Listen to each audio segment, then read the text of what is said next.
നമ്മളെല്ലാം നമ്മൾ സേഫ് സോണിലാണെന്ന് കണ്ടിരിക്കും. പക്ഷേ എവിടെയോ നടന്ന യുദ്ധത്തിൽ നമ്മളാണ് ഇപ്പോൾ കഷ്ടപ്പെട്ടുകൊണ്ടിരിക്കുന്നത്. ഇപ്പോൾ വീടുകളിലും ഗ്യാസ് കിട്ടാൻ ബുദ്ധിമുട്ടായി. അവിടെയും പ്രതിസന്ധി ഈ രൂക്ഷമാവാൻ കച്ചവടത്തെ ബാധിക്കാണ്ട് എന്താ അവസ്ഥ? കച്ചവടമൊക്കെ മൊത്തം ഇതായി. ഇപ്പം കച്ചവടം ചെയ്യാൻ പറ്റാത്ത കണ്ടീഷനിലാണ് ഇപ്പൊ. ഇന്നിപ്പോ ഉച്ചക്ക് തുറന്ന് എല്ലാതും രാവിലെ തുറക്കുന്ന കടയാണ്. രാവിലെ 7 മണി മുതൽ വൈകിട്ട് പുലർച്ചെ 4 മണി വരെയുള്ള കടയാണ്. ഉച്ചക്ക് 1 മണി മുതൽ രാത്രി 12 മണി വരെ ഉള്ളൂ. പകുതി കച്ചവടമേ ഉള്ളൂ. ഇപ്പോൾ സ്റ്റാഫിന് ശമ്പളം കൊടുക്കണ്ടേ, അവർക്കും ജീവിക്കണ്ടേ. അതുകൂടെ തുറന്നു നോക്കുകയാണ് ഇപ്പോൾ. ഗ്യാസൊക്കെ എന്നാൽ ഇപ്പം ബ്ലാക്കിലാണ് ഇപ്പം ഗ്യാസ് എടുക്കുന്നത്. 1900 ഗ്യാസ് 3500 4000 ഒക്കെ എടുക്കുന്നത്. അതിപ്പോൾ കണ്ടീഷന്. ഇന്നിപ്പോൾ ഗ്യാസ് രാവിലെ കിട്ടിയില്ല. ഇപ്പോൾ ഇന്നിപ്പോൾ കിട്ടുകയാണെങ്കിൽ നാളെ തുറക്കാൻ പറ്റും, അല്ലെങ്കിൽ നാളെയും തുറക്കില്ല. ഒരാഴ്ച അവധിയായിരുന്നു. ഇപ്പോൾ ഇന്നലെ മിഞ്ഞാണ് തുറന്നത്. ഇനി പോയാലൊന്ന് കുറച്ച് അടക്കേണ്ടി വരും. മൊത്തത്തിൽ ഈ അവസ്ഥയാണെങ്കിൽ അടച്ച് വീട്ടിൽ പോകേണ്ടി വരും. അത്രേ ഉള്ളൂ. പണിക്കാരൊക്കെ നാട്ടോട്ട് പറഞ്ഞേ ഉള്ളൂ. ആരും പ്രതീക്ഷിച്ചില്ല ഇപ്പോഴാണ് മനസ്സിലാവുന്നത്. രീതിയിലും നമ്മളെ റെസ്റ്റോറൻറ്റ് പിള്ളേരെ നല്ല രീതിയിൽ ബാധിക്കുന്നുണ്ട്. പണിക്കാരുടെ ജോലി പോകുന്നുണ്ട്. നമ്മൾ എങ്ങനെ ഇനി മുന്നോട്ട് പോകുന്നുള്ള ഒരു അവസ്ഥയിൽ നിൽക്കുകയാണ്. ഇപ്പോൾ നിലവിൽ നമുക്ക് ഏകദേശം 1000 ഐറ്റംസുകളുണ്ടായിരുന്നു മെനുവിൽ. ഇപ്പോൾ അത് വെറും 2-3 ഐറ്റംസ് ആയി ചുരുങ്ങി. വരുന്ന കസ്റ്റമേഴ്സ്, നമ്മുടെ ഡെയിലി വരുന്ന കസ്റ്റമേഴ്സ്, ഇവിടുത്തെ ഓഫീസുകളിൽ വർക്ക് ചെയ്യുന്ന പല ആളുകളും മീൽസ് കഴിക്കാൻ വരുന്നവരാണ്. നമുക്ക് മീൽസിനെ കുറിച്ചൊന്നും ചിന്തിക്കാൻ പോലും കഴിയില്ല. കാരണം അതിനുള്ള സൗകര്യം മറ്റുള്ള കാര്യങ്ങളൊന്നും നമ്മൾ കിച്ചണിൽ പ്രിപ്പയർ ചെയ്തിട്ടുണ്ടായിരുന്നില്ല. എറണാകുളം പോലുള്ള സ്ഥലത്ത് വിറകടുപ്പൊക്കെ സെറ്റ് ചെയ്യാന്ന് പറഞ്ഞിട്ടുണ്ടെങ്കിൽ ഭയങ്കര എക്സ്പെൻസീവ് ആണ്, റണ്ടും കാര്യങ്ങളൊക്കെ. ഇപ്പോൾ നമ്മൾ ചെറിയൊരു ഏരിയയിലാണ് നമ്മളിതെല്ലാം പ്രിപ്പയർ ചെയ്യുന്നത്. അപ്പോൾ അതിനനുസരിച്ചിട്ടുള്ള ഒരു ഫെസിലിറ്റി നമുക്ക് ഇല്ലാത്ത കാരണം കൊണ്ട് വളരെ ബുദ്ധിമുട്ടാണ് മുന്നോട്ട് പോകാൻ.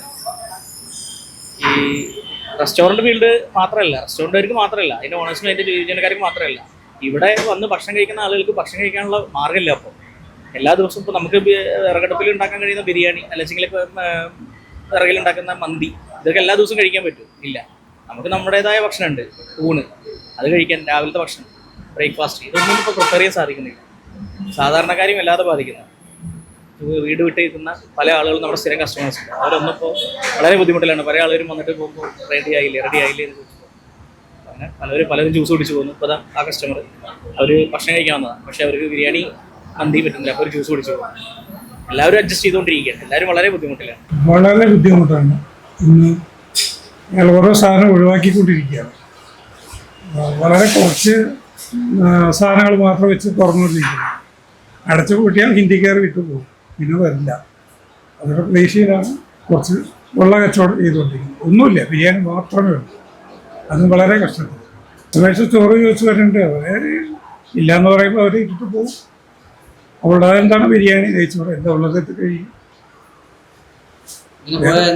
വളരെ ബുദ്ധിമുട്ടാണ്, ഒരു രക്ഷയില്ല. ഇപ്പം തന്നെ അപ്പം ഉണ്ടാക്കുന്ന ആളുകൾ അപ്പം ഉണ്ടാക്കി തന്നെ ഇല്ല. മറ്റുള്ള സ്നാക്സുകളൊന്നും തന്നെ ഇല്ല. നമ്മളവിടെ ഉണ്ടാക്കുന്ന പൊറോട്ട, ബിരിയാണി, ഇത് മാത്രമേ ഉള്ളൂ. ഗ്യാസിന്റെ പ്രശ്നം തീരുമെന്ന് പറയുന്നുണ്ട്. തീരും, എപ്പോൾ തീരും എന്നു പറയാം. ഗ്യാസിന്റെ പ്രതിസന്ധിയിൽ ഇപ്പൊ നമ്മൾ അതിന് പകരമുള്ള വേറെ സംവിധാനങ്ങൾ കണ്ടെത്തി അതിലേക്ക് മാറിക്കഴിഞ്ഞാൽ അത് ഗ്യാസിനെ നോക്കി നിന്ന് കഴിഞ്ഞാൽ നമ്മൾ കച്ചവടം നടക്കില്ല. അപ്പൊ അതിനുള്ള ബദൽ സംവിധാനങ്ങൾ നമ്മളിങ്ങനെ നോക്കിക്കൊണ്ട് ട്രൈ ചെയ്തുകൊണ്ടിരിക്കുകയാണ്. മെയിൻ സർവീസാണ്, ഫുഡ് ഇൻഡസ്ട്രിയാണ്. ഫുഡ് ഇൻഡസ്ട്രി ആകുമ്പോൾ നമുക്ക് അങ്ങനെ പെട്ടെന്ന് ഗ്യാസ് ഇല്ല എന്ന് പറഞ്ഞിട്ട് കച്ചവടം നിർത്താൻ സ്റ്റോപ്പ് ചെയ്യാൻ പറ്റില്ല.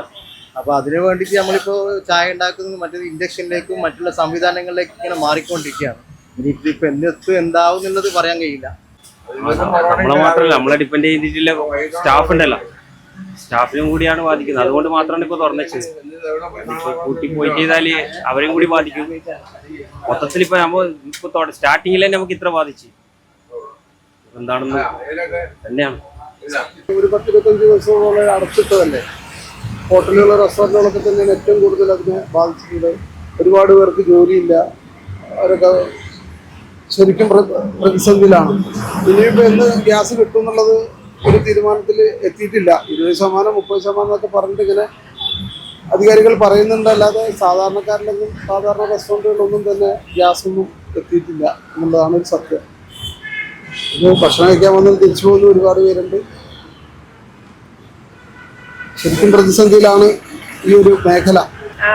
ഭക്ഷണം ഇല്ല, പിന്നെ ഗ്യാസ് എനിക്ക് കൊടുക്കില്ല. ഗ്യാസ് കിട്ടി വീട്ടിലായാലും പുറമേക്ക് ഇറങ്ങിയാലും കടകളിലെല്ലാവരും ബാധിക്കുന്നുണ്ട്. എല്ലാവരും ബാധിക്കുന്നുണ്ട് തീർച്ചയായും. കടയിൽ പോലെ ഇപ്പോൾ ഭക്ഷണം കുറവാണ്, പണ്ടത്തെ പോലെ ഇല്ല. ഭക്ഷണങ്ങൾ ഇപ്പോൾ കുറവാണ്. കടകൾ, ഹോട്ടൽ മിക്കവാറും അടച്ചു തുടങ്ങി.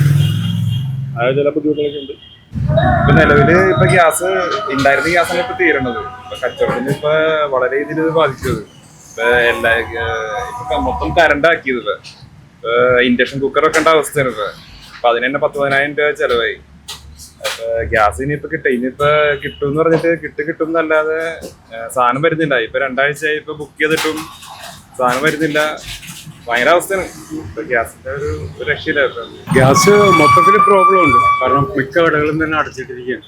ഒരുമാതിരിയുള്ള കടകൾ സാധാരണക്കാരനെ വലിയ രീതിയിൽ ബാധിക്കുന്ന ഒരു പ്രശ്നമാണ്. കാരണം ഒരു ഭക്ഷണം കഴിക്കുന്നതിനോ മറ്റൊന്നിനൊക്കെ സാധിക്കാത്ത അവസ്ഥ. പക്ഷെ എന്നെ വീട് ഞങ്ങളെ സംബന്ധിച്ച് പറയുകയാണെങ്കിൽ ഞങ്ങൾക്ക് അവിടെ അദാനിയുടെ ഗ്യാസ് വന്നുകൊണ്ടിട്ട് എനിക്കിപ്പോൾ 2 ആഴ്ചയായിട്ട് കണക്ഷൻ കിട്ടിയിട്ടുണ്ട്. അതുകൊണ്ട് ആ LPG പ്രോബ്ലം എന്നെ ബാധിച്ചിട്ടില്ല. പക്ഷെ ഞങ്ങളുടെ അവിടെ പലരെയും തന്നെ ബാധിച്ചിട്ടുള്ളതാണ് പറയാനുള്ളത്.